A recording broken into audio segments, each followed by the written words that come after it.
ఇవన్నిటిని కూడితే ఎన్ని వస్తున్నాయి అన్న? ఈ లెక్కలు వచ్చి పాడుగావు. వార్తలు చదువుడు కాదు ఇందులో అసలు కథ ఉన్న చూడ్రి. ఇవన్నీ కూడితే ఎన్ని వచ్చినాయి? 0 ఈజ్ ఈక్వల్ టు 0 గుండు 0. కామారెడ్డి డిక్లరేషన్ బీసీలకు ఇచ్చిన హామీల్లో ఈ దొంగ కాంగ్రెస్ పార్టీ ప్రభుత్వం అమలు చేసినవి 0. ఏ కాన కూడా అమలు చేయలే. ఈ అమలు చేయకపోగా విజయోత్సవం ఇది ఏం చేస్తారట?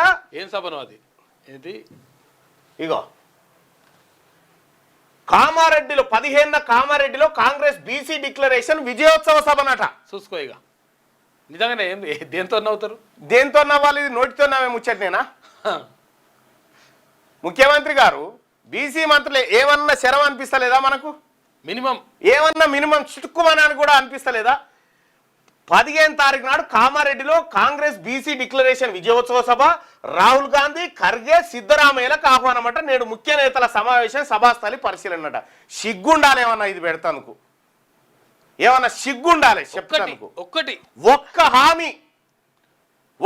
హామీ అంటే ఒక్క హామీ అన్న అమలు చేసిరా కాంగ్రెస్? ఏది కామారెడ్డి డిక్లరేషన్ లో 2 ఏళ్ల పొద్దు గడిచింది, ఇప్పటి వరకు ఒక్క హామీ అమలు చేయలే.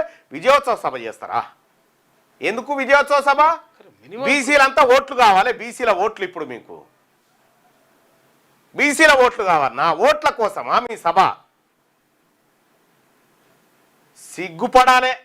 100కు 35 మార్కులు రావాలి కదా. 35 మార్కులు కాదు, కనీసం ఇప్పుడు డిపాజిట్ దక్కాలంటే 10% అన్న రావాలి. 10% అన్న రావాలి కదా.